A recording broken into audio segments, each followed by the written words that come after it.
Hey, what's going on, ladies and gents? Hopefully everybody's having a good day, night, morning, evening, whatever it is, wherever you're at. I actually found this kind of interesting, and I wanted to do a video on it really quick.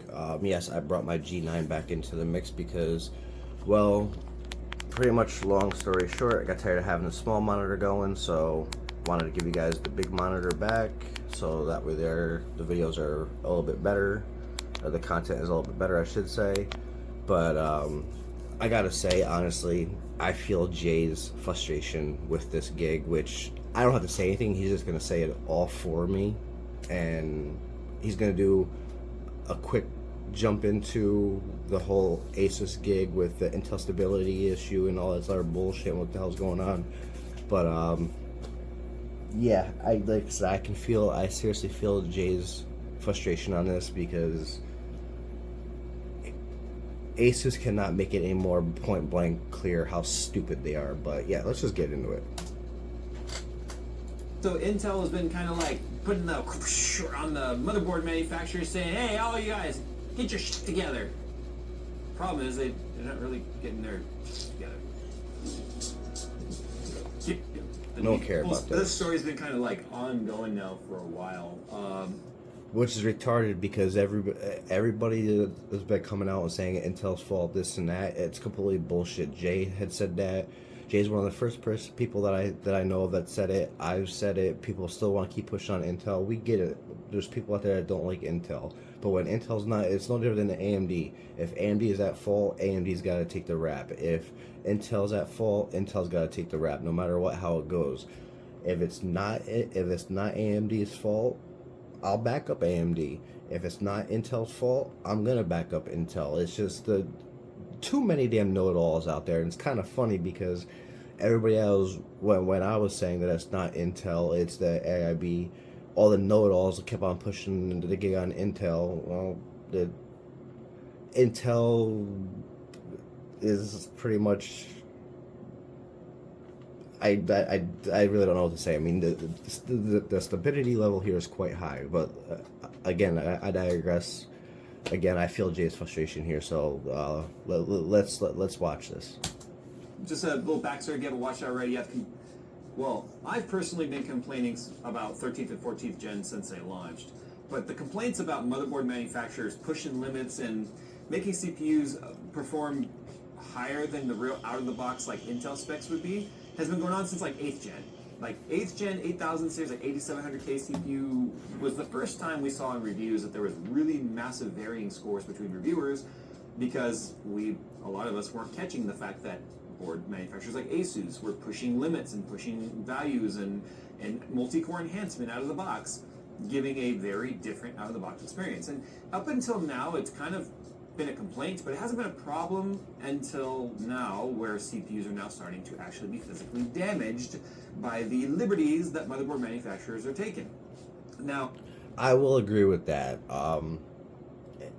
Previous gens, yeah, the issue was there, but it was more like a scratch, a pop up here and there. It wasn't like it is now. So yes, I do agree with that. I'm using an ASUS Z690 Maximus formula on a 13900K.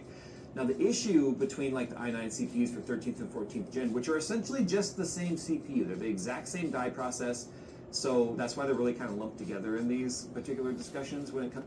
Which I've been trying to tell people for the longest time now. The 13th gen and 14th gen are the exact same CPUs. The only difference between the 13th gen and 14th gen is they're just binned. Intel did the bidding automatically for you, which kind of sucks, but it's whatever. It's how they took and they figured out how to work the market to keep making money, and well, they did it. So it is what it is. Comes to the i9 stuff, there's confusion even amongst like Intel's explanations of the different profiles and stuff because there are multiple profiles. So there's an Intel baseline. We'll talk about that in a second because that's sort of a ghost number, if you will. Then there's Intel Performance, and then there's Intel Extreme. Now that's just the Intel side. Then you take the motherboard manufacturers kind of putting their own secret sauce into it. Then you never know what the f you're getting when you put in a CPU into a motherboard and turn it on. And now that we've had plenty of CPUs fail, either no longer stable at stock speeds or dying altogether, Intel finally had to like rein in the motherboard manufacturers to say, hey, you need to start enforcing our limits, which are on this table right here. We'll talk about these limits in a second. The problem is, like ASUS on their Prime board, and I don't know if it's going to exist on the Formula board, we're going to figure this out together, went like so far the other direction. It's almost like they did it out of spite. It's almost like ASUS was like, fine, you make tell us what to do, then we're going to go ahead and gimp your performance. Well, okay, let's talk about that. First and foremost, one of the biggest complaints I've talked about a million times, and this is what I was saying in my previous videos. Like, if you go back to, like, let's say, like the current motherboard I'm using now, this EVGA Z590 Dark Kingpin motherboard, they actually go by Intel specs. I never have a single issue with any of those.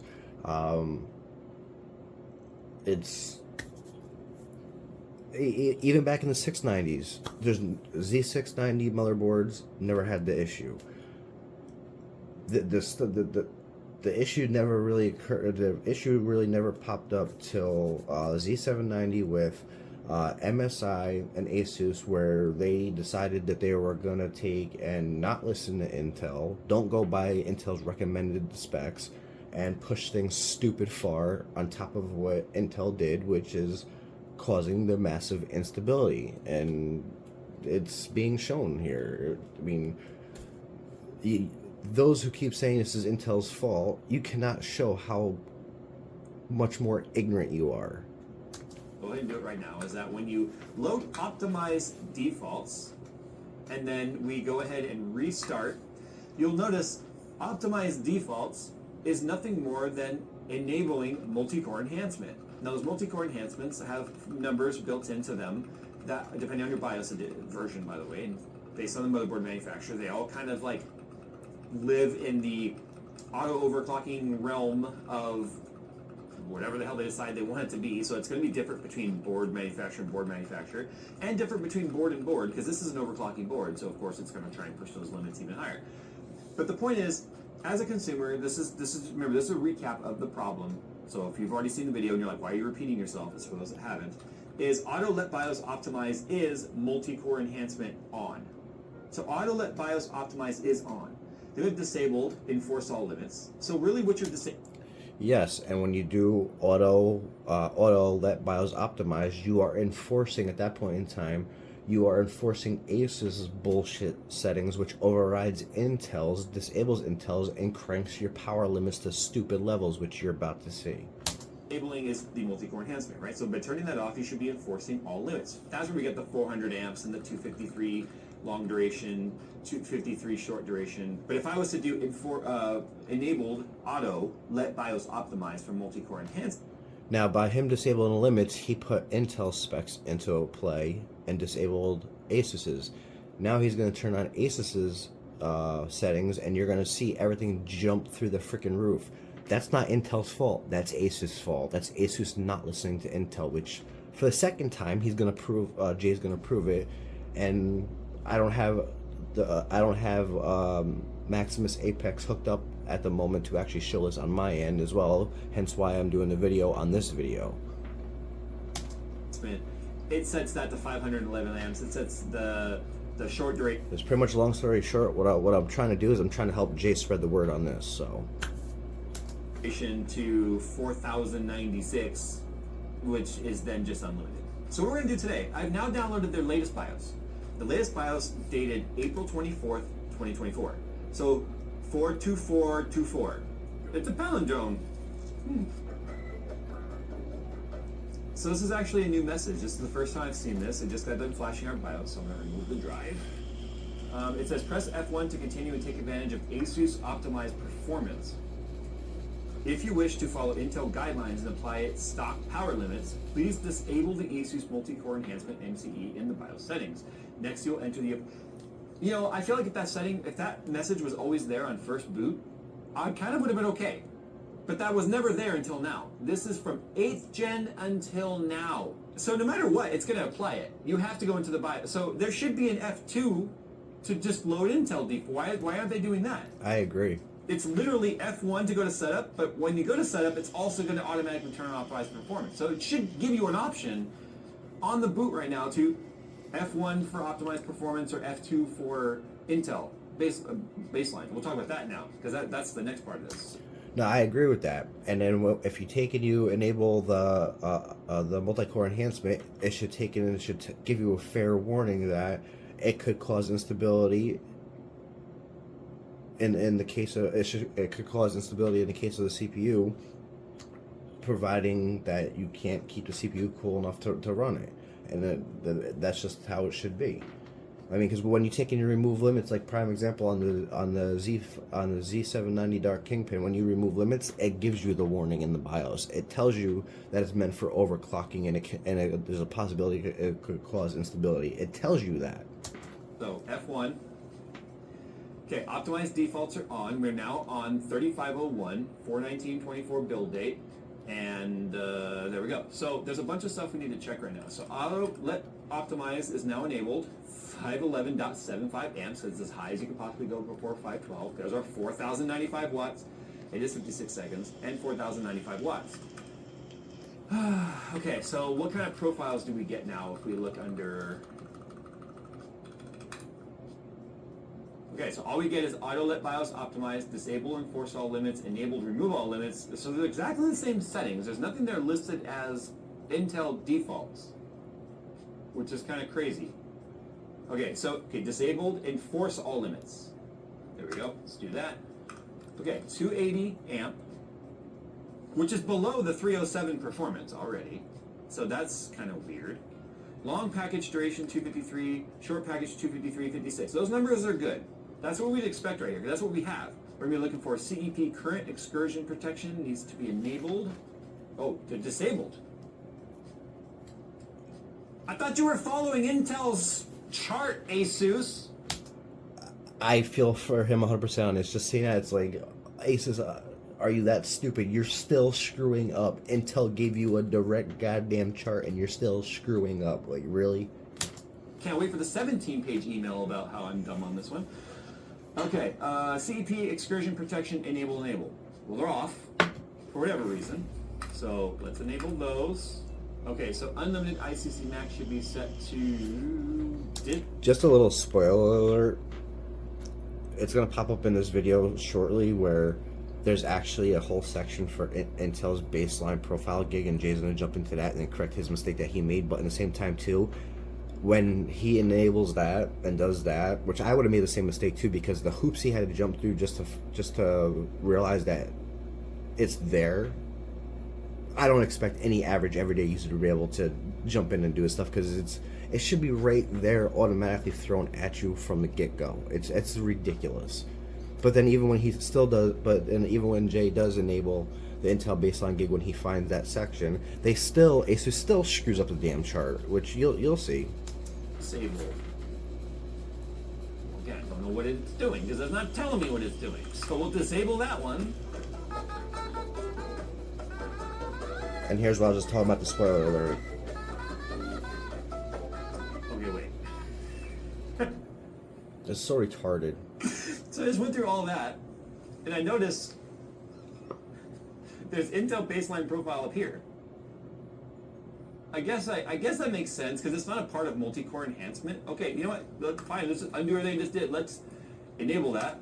So ASUS multi-core enhancement auto let BIOS optimize is going to disabled, enforce all limits, SBID behavior, auto, Intel's failsafe, okay. IA CEP and SA CEP to enabled, IA TDC, current limit auto to Intel's default. If you remember that message, if we go and pop it back up on the screen, it says if you want to use Intel's baseline settings to go into BIOS and disable multi-core enhancement, which is that disabled, enable all limits. But as you saw, there's that whole separate section that you have to actually select and hit enter and reboot to truly get the baselines. And then on top of it, it's still not even accurate based on Intel's chart because it should be 400 amps, but it's 280. So this is why Intel is also saying don't use baseline, but if you don't use baseline, then you have to use their multi-core enhancement, which means as a PC user now, you have to go in and manually turn on this. This is why it's so infuriating. 67C, so it probably maxed out 75 once the coolant's fully hot. Our clocks, though, immediately are at 4.7 gigahertz all-core. It's only pulling 208 watts right now under load. I guarantee it's because of the amps that are set too low. 33,701. That is not what you paid for. I agree. You know why? Because again, ASUS is incapable of following a simple chart. So I'm going to set this to 400. Which is where I come in and I say, let's see how you will keep on saying it's Intel's fault. It is not Intel's fault. This cannot be proven any harder right here. That is ASUS not listening. They are doing what they want and they are causing this damn problem. Intel can't do any more than actually freaking physically go in and give ASUS a profile and tell them that this is what you have to run off of, or whatever the case may be. ASUS is causing this issue, which I'm going to say the same thing for MSI, but hopefully MSI, when they fix their issue, they actually listen to Intel and go based off the damn specs. Right now. Make sure that 400 applied, and we're going to run it again. Okay, so this is now the Intel Extreme Profile, 253, 253, and 400 amps. So we still don't have as much clock speed as we really would like to see, but we are getting the Intel numbers, and 5 gigs makes sense. It's probably going to be like a 35,000 score. That was 36,220. So do you see how one setting that ASUS was too stupid to actually be able to put into a profile cost you 3,000 points in Cinebench? The biggest problem here is absolutely no end user should ever have to go in and manually enter a value into their motherboard BIOS settings to get the CPU's default parameters to run. If you recall, in the BIOS, we had to go to two spots to get the wrong thing to apply. We had to disable the multi-core bullshit, and then we had to click on Intel baseline, say yes, reboot it, and then go in and manipulate the amps to even get to the score where we are right now, which is actually, believe it or not, still scoring a little bit low. It should be more like 37, 38,000. I agree 100%. That's where it should be. I agree. Even Gigabyte, a brand that I have complained about in the past, hardcore about having some of the worst BIOS on the planet, even has a drop-down where you can select different Intel profiles. Why is ASUS not able to do that? They band-aided these BIOS together to add that button to appease Intel, because Intel finally had to get involved and say, WTF, bro, and then they still fucked it up. I'm pausing this here so you guys can actually read that. I mean, what more can Intel freaking do? Intel's doing everything in their freaking power, and ASUS is not listening. This is 100% ASUS. This is what I've been pushing. This is what I've been saying. Same thing with Jay. This is ridiculous. I can still hear people. I can still hear some idiots out there saying it's Intel's fault. It's Intel's fault. Just stop. I'm not even responding to those kind of comments anymore. I'm not responding to stupidity anymore. It's just done. It's over with. But yeah, I'm gonna hold this here for a few seconds so you can actually read that.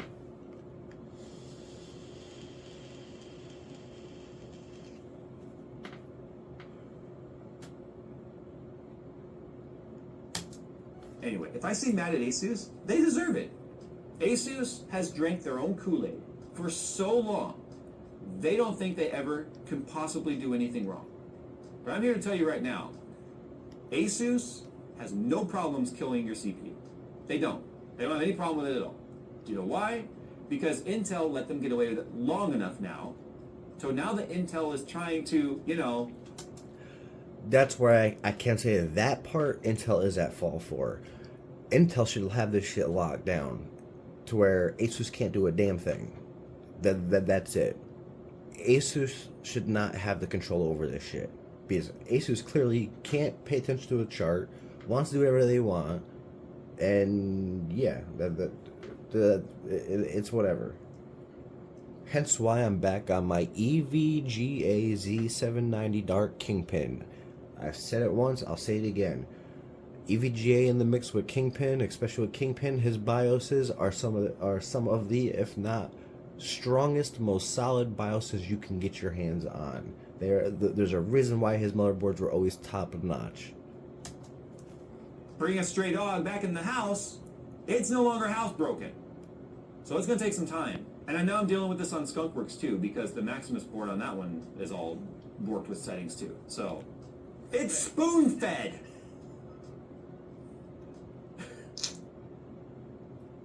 Yeah, I mean,